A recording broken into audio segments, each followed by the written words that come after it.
Hi, I'm Ann Believa, the Executive Manager with Sports Turf Canada. Hi, I'm Mike Rossi, President of Sports Turf Canada. Welcome to the GTI. We're going to take you on a tour of the GTI today, take you through a walkthrough, and why don't you lead us through this? Absolutely. So first of all, for those of you who don't know, Sports Turf Canada is at a new Guelph Turfgrass Institute. We were 28 years at our previous location, which many of you already know and love. But now we have moved to a new Guelph Turfgrass Institute, literally just down the road from where we were originally. So we wanted to give you an introduction and show you around and let you see where we are now. We're going to start down here in the lecture hall, which is a great space for meetings and get-togethers. So obviously here we are in the lecture hall. And why don't you fill us in a little bit about what happens here? Sure, so this is a great space for any of our industry events and get-togethers. We often have our suppliers come out and we'll do information sessions here, and it's great because we can follow up on the actual sports turf towards the rear of the building here. And you know, just the conversations that have occurred in this room are pretty fundamental to the future of turf. So it's quite a great space for us to meet. The next room we'll check out here, just down the hall, is the classroom. And on the back wall, you can see some of the original building and some of the artwork they've done. Ann, why don't you talk a little bit about this? So for anyone who is at the original Guelph Turfgrass Institute, which is actually here on the wall, you'll remember this exact same wall, but just kind of in a different format. So this is a recognition wall of previous donors to the Guelph Turfgrass Institute, as well as just some historical information, as well as some original pictures. So it's quite the unique wall to be aware of that's in the GTI. So whenever you visit, make sure you check out the wall. Why don't we take a look at the second floor here at the GTI? Where Sports Turf Canada is located. There's two wings on this at this end. And the Sports Turf Canada offices we'll start at is down here on the right. So this hallway is designated to the associations in the turf industry. So although Sports Turf Canada is located here, we are joined as well by the Ontario Turfgrass Research Foundation, as well as the Ontario Golf Superintendents Association. So it's a great opportunity for all of us to be able to chit-chat with what's happening in each other's organization and learn from one another. We really want to show you where Ann makes all the magic happen for Sports Turf Canada. Ann, why don't you give us a quick tour of your office? Come on in. So this is where we make all our decisions. This is where magazines are created. This is where publications are finessed, shall we say. This is where we plan sports field training days and all of that. So if you're ever looking for us, this is where we're going to be. So some of you who are at the old office, you remember the artwork that was hanging on the wall. So we've brought it into our new space, and it's nice to bring that tradition along with us. All right, we're going to go take a look at the other wing, and what will we find down there? So let's go down first of all and take a look at the conference room. The conference room is where our board of directors and our committees meet and kind of where more of the magic happens, where the decisions are made. Then we're going to pop across the hallway and we're going to connect with Sarah Stricker. Sarah's going to take us downstairs to the lab and do a little tour for us as to what the lab looks like here. Okay, and why don't you tell us a little bit about what happens in here, how often we meet, what do we do? Sure. So our board of directors meets here in this room on a quarterly basis. As you know, we're across Canada, so we have board of directors who meet with us virtually in this classroom, as well as those who are physically here who are more local. At the same time, we use this area as well for all of our committee meetings. So this is where we define programs, we make decisions for going forward, and we make sure that we are working in the best interests of our members. The view is pretty cool too. Action. Okay, why don't we go and see Sarah Stricker, and she's going to tell us a little bit what she does here around the building. Hi and welcome. I'm Dr. Sarah Stricker. I'm the Communications and Outreach Coordinator here at the Guelph Turfgrass Institute. I help manage the Turf Manager Short Course, organize the Ontario Turfgrass Symposium, and I'm also an instructor of turf environmental management and turf biology, turf plant biology, and sometimes I help with the diagnostic clinic. So let's go check that out. So we're in the main lobby of the Guelph Turfgrass Institute, the GM Frost building. So as you come in here, you might notice this donor wall here where we recognize those who help fundraise the funds needed to move to our new location and establish this state-of-the-art facility. I also put these little tags here that indicate what the research projects are on the different fields in the back property. So if you do come in and you're interested in what we're doing currently, you could just pop by and come here, but I'm also upstairs and you can come talk to me too. Okay, I'm a bit of a turf geek. I'm a bit of a turf nerd. Why don't you please walk me through what's happening in here? I see all kinds of soil samples, all kinds of things going on. This is a trial that we've been running for the past 5 years, and we're hoping to run it for another maybe 5 more. It's about surfactants. And as you know, when we have densely managed turf, specifically on like fairways and greens, this is for a golf project, but also for lawn bowling greens, it can create localized dry spot. The soil becomes hydrophobic. The water literally can't get in. Absolutely. And so we test these projects called wetting agents or soil conditioners to see how well the water can then penetrate. The way that we test that is we put little droplets of water on these cores and then time with a timer to see how fast it takes for the water to absorb.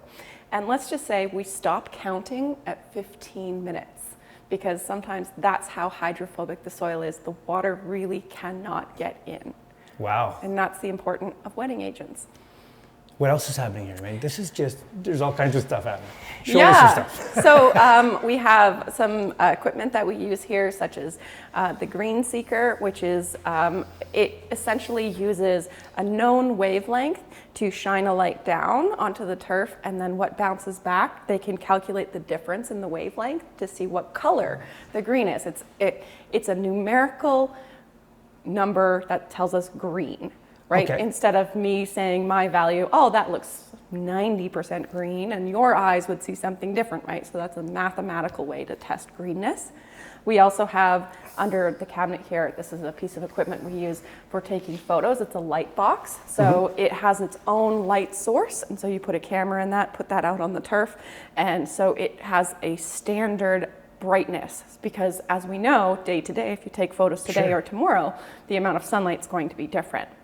We also have above your head, behind your head, those silver discs. They are actually Oh, the sieves. Sieves, Yeah. yeah. So they're sieves of different fineness, and we can use these to count and extract nematodes. Oh, really? Yeah, so that's one of the things that the diagnostic clinic does, in that turf managers can send us samples, and for a pretty nominal fee, we'll take a look and see if it's a disease or an abiotic disorder.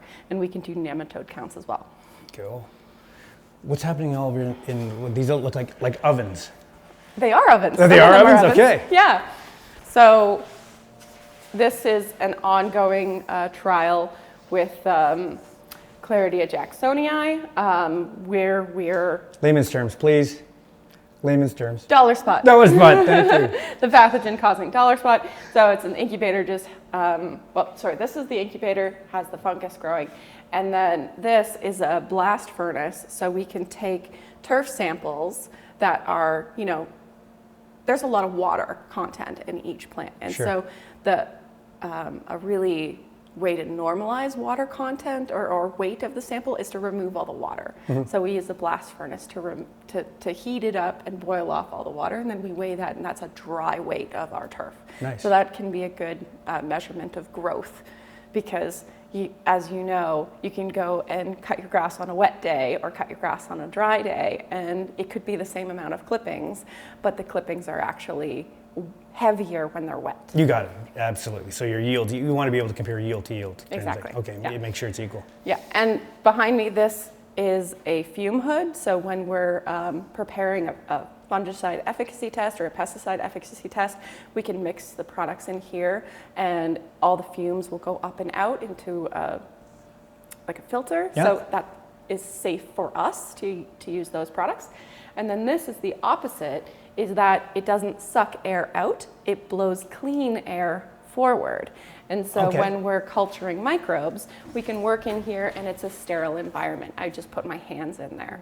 Kind of reminds me of, like when you have a baby in an incubator or something like that. It's kind of like that. Very cool. Yeah. Very cool. When we have to do disease efficacy trials and stuff, we actually put the disease out into the field. We grow the fungus or the bacteria in the lab and then put it out into the field, because then we guarantee we see disease. So you're inoculating Exactly. in the field. That's the Great. phrase, inoculating. Yeah. Very nice. Well, I'll tell you, this weekend I was out playing golf and it was running rampant, so you didn't need to inoculate anything. No, It was all there. But we usually do, just to be sure, and then it also creates a really even surface. Sure. Because as we know, there's going to be patches over there where there's shade, or that person, or there was more traffic over here. You know, You're moving all those variables. we try to right? remove the variables, yes, because you want to control just one variable at a time. Well, I appreciate this. Thank you so much for showing this. You're welcome. I want to come back when it's really busy with action. So Sarah, what else should we know here about the facilities? Or is this something that people can access, like sports turf managers can access? Well, the I usage here? mean, my phone number is on the website, and you can always contact me. But we also have a diagnostic clinic, so samples can be sent to the Guelph Turfgrass Institute and Katarina Jordan's diagnostic lab. And if you think that there's a disease or maybe nematode issues, or you're just not really sure, sending us a sample by Purolator as fast as you can get it here, and we'll take a look. It's a nominal fee, but I think it's worth it in the end. So make sure that you're applying the right product for the right problem. We're going to check out the display garden, which is just the other side of our parking lot. This is managed by Roger Shantz in the Department of Plant Agriculture. It's one of 3 locations, one of which being in the Royal Botanical Gardens and the other being just outside of Landscape Ontario in Milton. So as I said, this is one of 3 garden locations, and you'll notice that there's 5 of every plant. Roger is doing a display trial here, but he also collects data. So he needs to have replications to create that data. He's looking at survivability, he's looking at color, flower production, uprightness, or if it's spreading. He tests these annuals and perennials in pots and in landscape as well. And he hosts an annual open house day where he encourages people to come out, and he talks about the different flowers. These are different plant samples that are sent to him from across the country and the United States. Sometimes they send him seeds, sometimes they send him little bits of the plant and he has to propagate them. And these suppliers all want to see how they are comparing in the Canadian environment against their competitors, right? So people come here who might be interested in planting their own gardens, or municipalities are interested in things that will have more flowers for longer. That's the kind of data we're collecting here.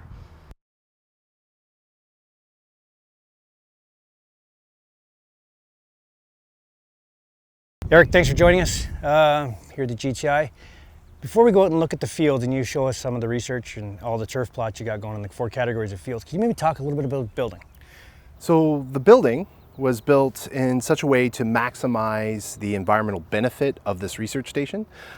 Those of us who work in turf grass know that turf is green and it serves a lot of functions in the urban environment, such as carbon sequestration, water management, and those things. And we wanted the building to provide those same services. So the building is designed in such a way that it has 2 green roofs. Okay. And one of the neatest things about those green roofs is they act as a filter. Then that water goes into a catchment in a cistern that's right under our feet right here. And that cistern then is used for all the gray water in the building. So flushing toilets, and can be redirected into other things. So it was designed to be as green as possible. If you look at the design of the building, it uses passive lighting and passive heating and cooling. So it's designed south facing with overhangs that allow the sunlight to heat the building in the winter, but the overhangs to shade the building in the summer to minimize the cost of maintaining the building. Walk us through and show us what we have here. Okay. Well, the first thing we have right over here is different types of grasses. So this is the, we call it the teaching garden. Okay. And we have low-mow creeping bentgrass, low-mow annual bluegrass, and then in the middle there is more interest to sports field managers. We have 7 different species of grasses that can be grown in turf situations. And then behind that we have them grown up even taller. So that's what they look like if you don't mow them. Cool. And in the very back of it, we actually have a wildflower and native grass garden. So if you're looking at an area to minimize maintenance And so you can actually take those resources that you would normally put into passive park areas that don't have much traffic and are off to the side. You can take the maintenance time of those and switch it to your sports fields, switch it to your more concentrated active areas of your parks. That's what that far end is showing, that we can use wildflowers and native grasses to actually have a pleasing urban environment, but not as useful. It looks really good.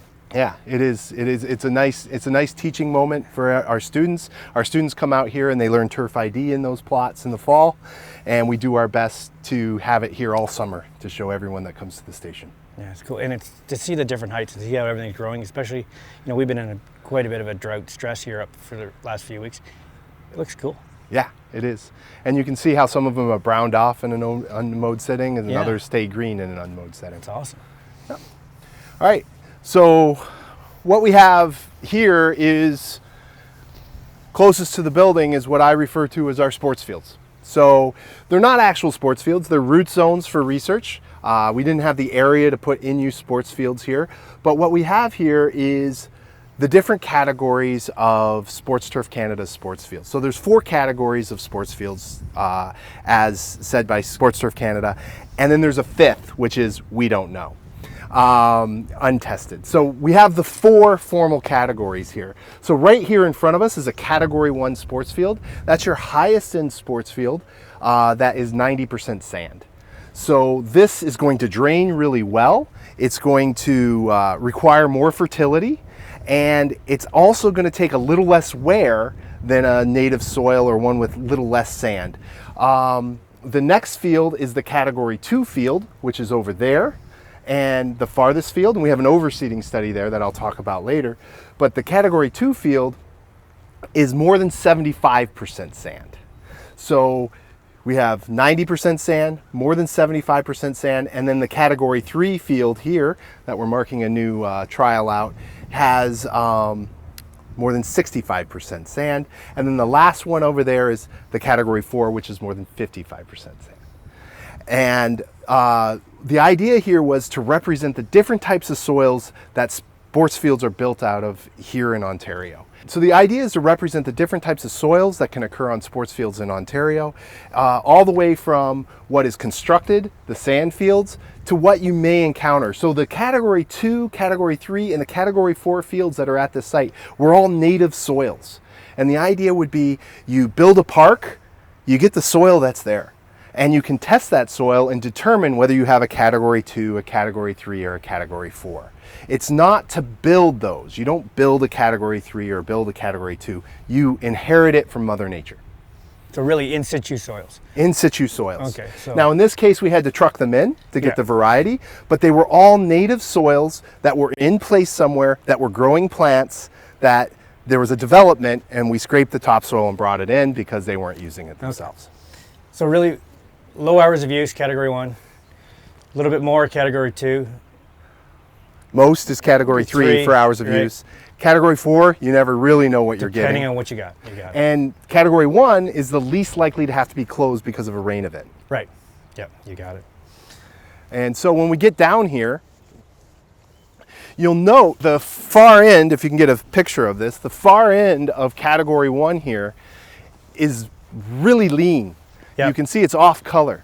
And what we're doing there is we're doing a trial for pre-emergent dandelions. Okay. And so we needed thin turf. And what we discovered is, when we visit sports fields across Ontario, is generally the Category 1 fields are always under-fertilized. Okay. In fact, if you look down here, we have the most premier type of sports field that we can have, and there's lots of weeds in here. Mm-hmm. But if you look, a lot of those weeds are black medic, they're clover, they're very indicative of low fertility. And generally, if you manage your Category 1 field the same way you measure a Category 2, Category 3, or Category 4, it's going to be under-fertilized. For sure. So we're utilizing that fact down on the far end of this to do a trial that requires low fertility to get the weeds to come in. And we're testing a product that sports field managers can use. It is on the allowable list in Ontario to see if it can inhibit germination or early establishment of dandelions, as opposed to just spraying it once you see the dandelion. Yeah, Sarah touched a little bit about that in the lab. She showed us how they were germinating, so that they could tell what a first germinating seedling would look seedling, like. yeah. And also we have to time it with the germination of the species. So we want to know Right. how long it takes for those seeds to germinate. Very cool. One of the most fun parts about, it's actually the most tedious job I've ever done, about working with dandelion seeding experiments is you have to defluff the dandelion seed. You have to pull the little top off of each individual seed to actually seed it. And that's quite a bit of fun. All right, that's kind of cool. That's why we have undergraduates. Exactly. So as we move across this field has been used for fertility trials. And the great thing about sand-based fields is I can do a fertility trial on a sand-based field, and then a year and a half later, you can't even tell where I did it, That's right. because the sand just allows the nutrients to flow through. And that's why a lot of our Category 1 fields are generally under-fertilized, because we're not using the slow-release fertilizer and we're not putting down a higher rate on them, even though they require one. And we're moving over here to the Category 2 field. And what we have going on here is an overseeding study. So one thing that we have discovered in Ontario, and this comes from research from Iowa State in the 90s, believe it or not, Really? that overseeding really helps sports fields maintain turf cover. What we did research here at the GTI was, will overseeding actually reduce the amount of weeds? Okay. And we discovered in the early 2000s that yes, it will. So one of the first graduate students I had when I came here did that work, Evan Elford. It was a lot of work. But we're 15 years in the future from that. Right. And we're asking the question, what about all these new species, new cultivars that are being introduced? Are they better? Are they worse? Will they work? So this overseeding study is 5 different grass types overseeded into the Category 2 field. And then if you look at it, you'll notice that some of these strips have almost no weeds, Right. and other strips have quite a bit of weed. Right. And we're actually overlaying on this that allowable list herbicide that Okay. a municipality could use on their sports fields if they chose to. Yeah. And because we're wondering, is there any interaction between the herbicide, which is allowed, or with the overseeding? Gotcha. So the different things we're overseeding with here are tall fescue, which is really interesting to people, and hopefully we'll go over here and I'll show you the tall fescue Definitely wanna see in-tep that. trial. Yes. A standard perennial ryegrass, a tetraploid perennial ryegrass, which has more, it's a big perennial ryegrass, it has a bigger seed. So when you put down the same weight of it, you actually get fewer seeds. Gotcha, But yeah. they say those seeds are more vigorous. Okay. So we're trying to see, is tetraploid perennial ryegrass good for overseeding on sports fields? And then we also have a quick germinating Kentucky bluegrass. So a lot of people say perennial ryegrass is best because it germinates fast. Right. So if we have a quick germinating Kentucky bluegrass, will that be best too? When they say quick, is it like what's typical? 14 to 21 days for 14 to 21 days for a standard cultivar. The faster germinating ones are less than 7 days in an ideal situation. So really, like closer to a perennial rye. That's a little closer. Perennial rye is 4 to 6. 4 to 6, yeah. And so these would be 7 to 9. Oh, cool. In ideal situations. Out here, it's going to be a lot longer than that. Sure. But also, there's another thing going on here is I believe that the reason why Kentucky bluegrass does well on sports fields is because of its rhizomes. Gotcha. So those seedlings that germinate fast still don't have rhizomes. So I think the perennial ryegrass is still going to be the better, but that's why we do research. Here we got to test. I it, have find no out. idea. We're going to test it. We're going to find out. And these haven't been worn much yet, but we have a wear machine that has 2 drums that turn the opposite direction with cleats on them, and we run that. We'll be running that over this in 2 different wears. So we'll do high wear and a low wear, but there's nowhere do we have no wear because turf is supposed to be used. Well, and you got to cut it. I mean, you're at least wearing mowing too, right? So- Yeah, but we're actually putting foot traffic That's on great. all of them because I believe that if you choose to have a home lawn, you should use it. Yeah. You shouldn't just watch it. So That's we're right. doing it primarily for sports fields. That's the heavy wear treatment. And then let's say you have a sports field that gets used a lot less. We're going to see what that's like too.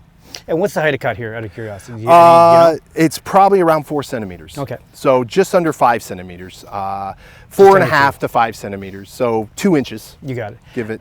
I like this. It looks good. This is where, playing heights, I think, For should be for the most part. for kids sports, Yeah. primarily. When the adults go out on a field, they can kick the ball farther, ball roll more, and so on a fun adult league thing, you can mow at 2.5, 3 inches, and it's not really going to impact them very much. Right.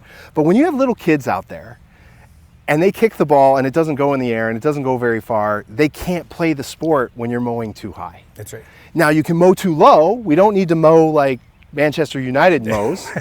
We don't have to mow at 3 centimeters like most major league infields. That's right. But we do need to mow at 4.5 to 5 centimeters so that the ball will roll and the kids can enjoy it. And the kids don't put as much traffic as the adults, so I don't see it as a problem. And the turf density is better too, isn't it? Those Yeah. heights, you start to get a little longer. The turf Yeah. density thins out. So what happens is you get taller, the turf knows it's being shaded by its neighbor. It's going to try to grow taller, not make new tillers. So as we mow it at the ideal height for Kentucky bluegrass, perennial ryegrass that have been developed for sports fields, it's just under 2 inches. That's Okay. the ideal height for density. The only issue is, as municipalities look at their mowing budgets, if you're going to stick with that 1/3 rule, you got to mow. If you're mowing at 2 inches, when it gets to 3 inches, you need to mow it. That's right. And at times like right now, where we have lots of moisture and good warmth, you actually have an issue where you can't keep up. You can't, right? Then you're really And so super we stressing. say, oh, if I mow at 3 inches, I can let it get to 4.5. I get 1.5 inches of growth instead of 1 inch of growth. I can mow less often. And that is true, but it really inhibits the whole purpose of the turf, which is for kids to have fun and play on. And so we want to make sure we do that. And so during certain times, you're going to have to mow maybe every 5 calendar days as opposed to every 8 calendar days. But that's, I think it's worth it. I agree too. You get You way get better- nice density, even with the weeds here, which there are a fair number of weeds. And now one of the best ways to get rid of certain of these weeds, so here's a bunch of black medic on a Right. sports field. The best way to get rid of the black medic is wear. So there are certain weeds that just do not like wear. And so they won't proliferate if there's lots of wear. Dandelion's one. So you always find dandelion on the sidelines of your fields, not down the middle of your fields. What you see down the middle of your fields is knotweed and plantain. That's right. And that's because they're the ones associated with wear. So you can see that this strip isn't actually, with lots of black medic, isn't actually an herbicide trial. This was the low wear from last year. Ah, okay. And this is the high wear from last year. And Gotcha. you can see the whole way What down. a difference, just from use. Yes, so essentially. turf grasses like to be trafficked, Yeah. just not over trafficked. And the problem with our municipalities is we over traffic them down the middle and we don't traffic them enough on the sides. Yeah, traffic. Yeah, traffic management's a big part. Yeah. So this is the category 2 field. So this is 75% sand.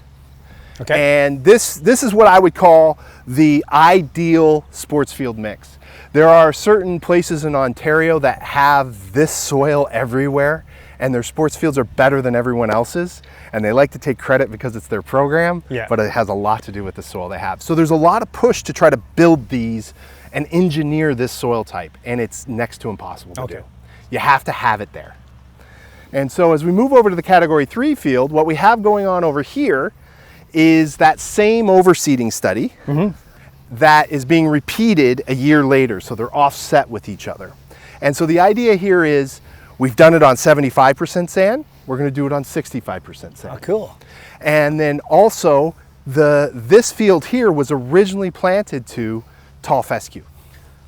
Really? So it was a tall fescue mix. If you look down, you'll see a lot more tall fescue. I think we're going to be seeing a lot more tall fescue fields that need overseeding because of something I'm going to talk about in a little bit. But tall fescue has this habit of dying in the winter, or at least being very weak in the spring.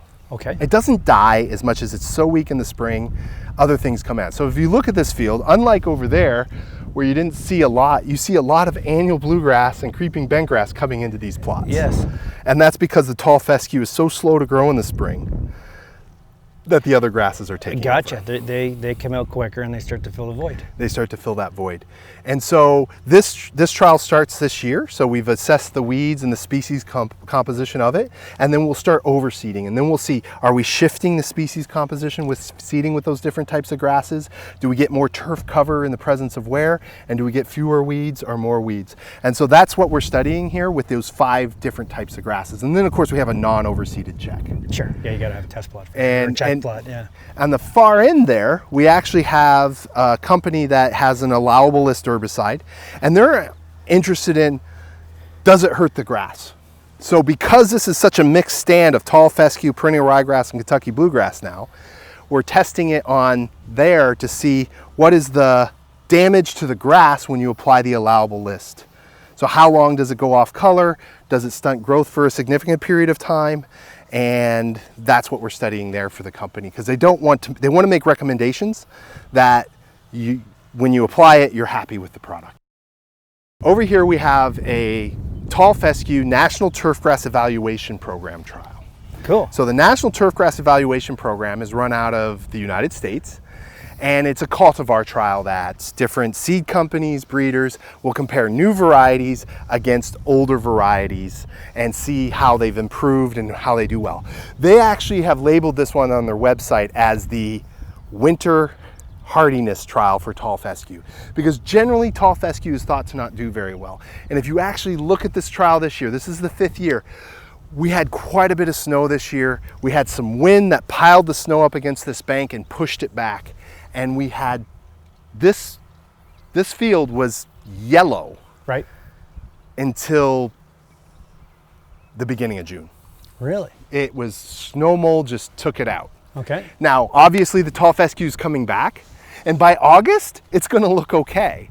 But would you wanna play on that grass right now as a sports field? Well, it looks a little lumpy, like you're gonna get It some looks irregular... lumpy, irregular, so Yeah. it will fill in. Once we get this heat and this warmth, even if we don't have the moisture because it's tall fescue, it'll grow and it will fill in and it will look great by August. But we start playing sports in May. I was just gonna suggest, yeah, you're gonna We're lose a gonna- couple of months. Yeah, and once you And then start heavy wearing traffic. that, it won't recover. So this is telling us that there are certain cultivars out there that grow early enough to recover. There are other cultivars out there that we wouldn't recommend. I gotcha, yeah. And so what we need is multiple years of data to prove out that those are true. The problem is in a 5-year study, we only had 1 or 2 winters that were severe enough to cause the damage. Is that enough to say that that cultivar is good?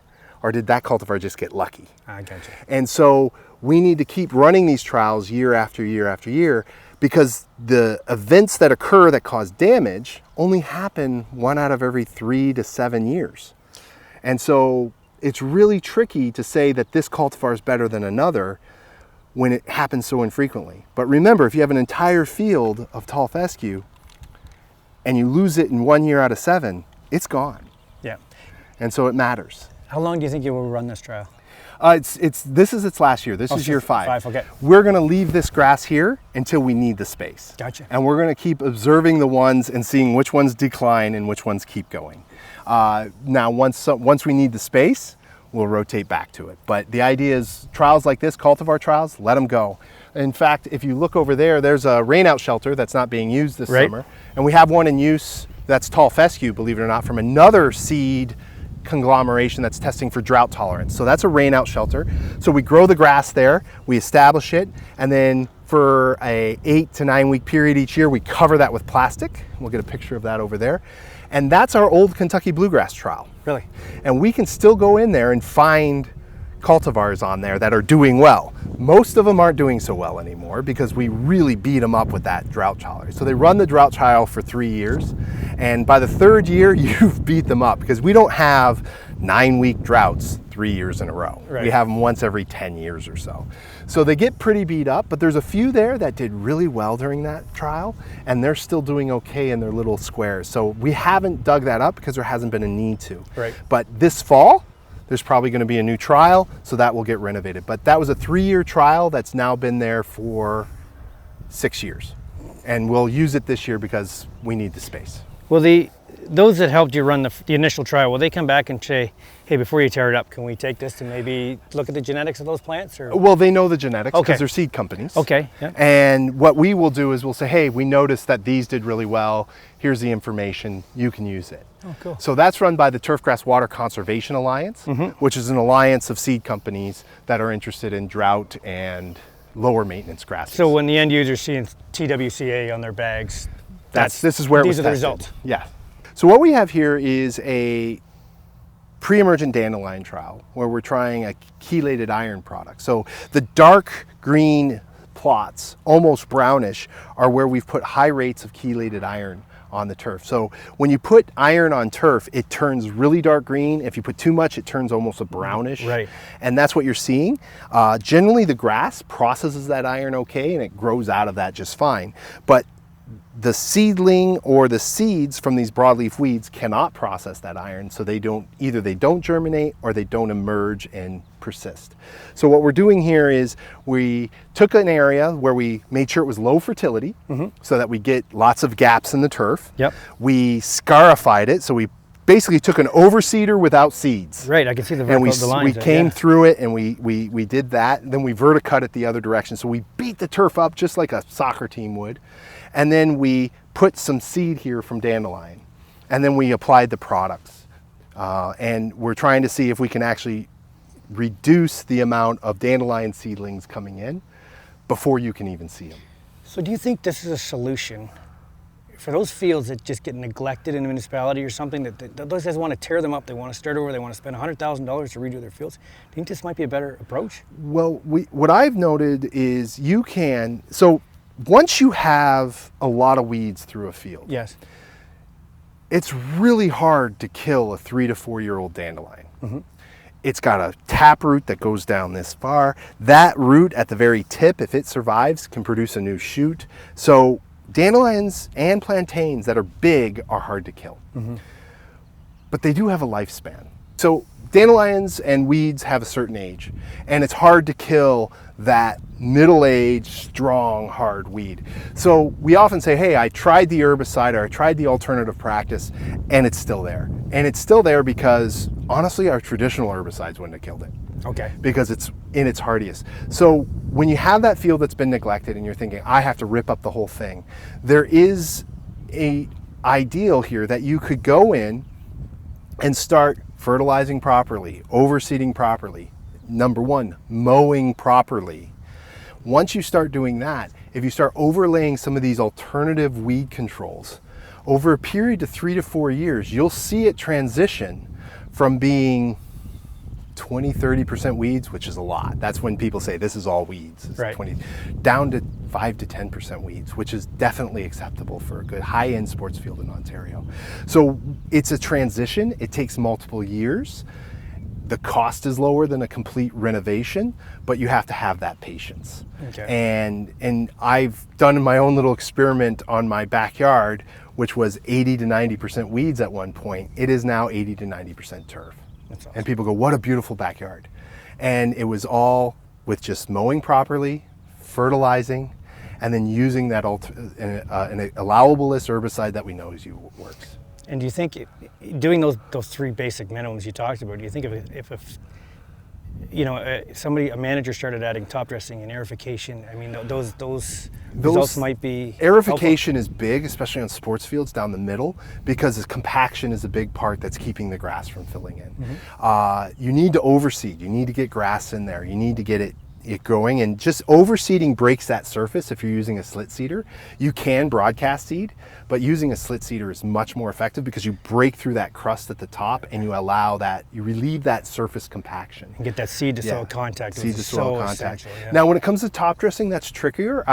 For most municipalities, unless you have a sand-based field and an ongoing budget for top dressing, I highly recommend pull a core and use what's there. If you're going to spend some money, maybe it's on labor to work those cores into the low spots to level out the field, as opposed to letting them lie and then they kind of stay where they are.